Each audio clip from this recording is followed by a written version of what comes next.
हमारी भाषाएं विश्व की सबसे समृद्ध भाषाओं में है। हिंदी ही है जो हम सबको जोड़ने का काम करती है। आइए हम राजभाषा को मजबूत करें। प्रिय देशवासियों, आप सभी को हिंदी दिवस की हार्दिक शुभकामनाएं। इस वर्ष का हिंदी दिन हम सब के लिए बहुत महत्वपूर्ण है, क्योंकि 14 सितंबर 1949 को भारत की संविधान सभा ने हिंदी को संघ की राजभाषा के रूप में स्वीकार किया था। इसका 75वां साल पूरा हो रहा है और एक प्रकार से हम इस वर्ष राजभाषा हीरक जयंती मनाने जा रहे हैं।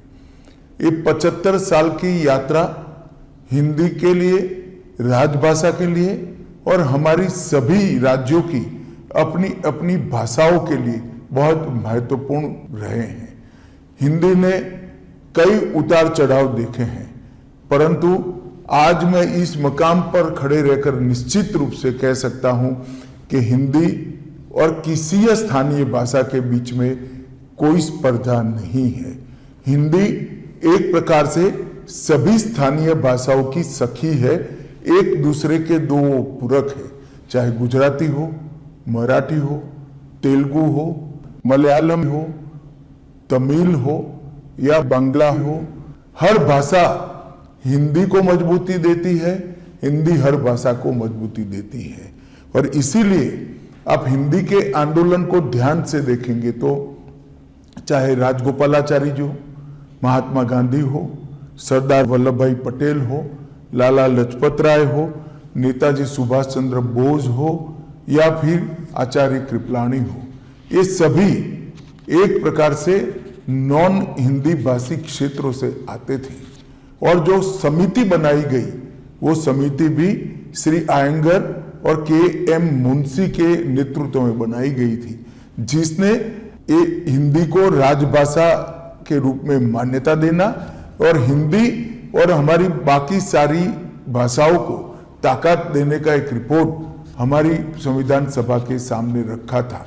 वो दोनों नेता नॉन हिंदी भाषी क्षेत्र से आते हैं और विगत 10 साल में मोदी जी के नेतृत्व में हिंदी को और स्थानीय भाषाओं को मजबूत करने के लिए ढेर सारा काम हुआ है।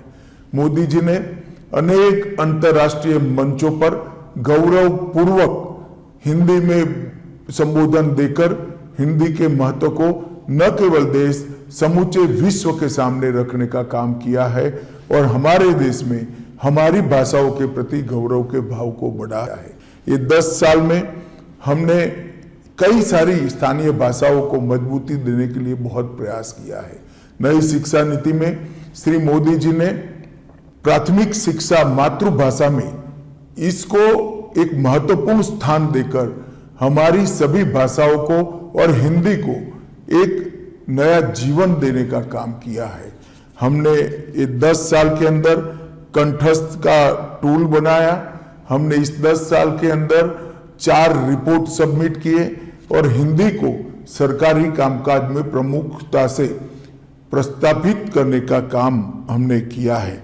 आने वाले दिनों में राजभाषा विभाग हिंदी से 8वीं अनुसूची की सभी भाषाओं में अनुवाद का भी एक पोर्टल लेकर आ रहा है, जिससे पत्र हो या भाषण, जिसका अनुवाद बहुत कम समय में आर्टिफिशियल इंटेलिजेंस का उपयोग करते हुए हम सभी भाषाओं में कर पाएंगे। मैं मानता हूं इससे भी हिंदी को और स्थानीय भाषा को बहुत मजबूती मिलेगी। और मैं आज फिर से आप सभी को कहना चाहता हूं कि हमारी भाषाएं विश्व की सबसे समृद्ध भाषाओं में है। हिंदी ही है जो हम सबको जोड़ने का काम करती है, हमारी सब भाषाओं को जोड़ने का काम करती है।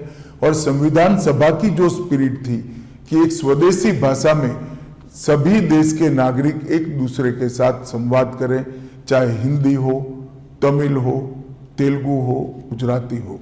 हिंदी को मजबूत करने से इस सभी भाषाओं में एक प्रकार का लचीलापन भी आएगा, समृद्धि भी आएगी और एक समाहितता के संस्कार के साथ सभी भाषाएं हमारे संस्कृति, इतिहास साहित्य, व्याकरण और हमारे बच्चों के संस्कार को भी आगे बढ़ाएगी। अतः मैं सभी देशवासियों को अपील करना चाहता हूं कि हिंदी दिन पर आइए हम संकल्प करें, हिंदी को मजबूत करें, हिंदी के साथ साथ हमारी स्थानीय भाषा को भी मजबूत करें और राजभाषा विभाग का जो ये काम है, ये काम को आपका समर्थन करिए।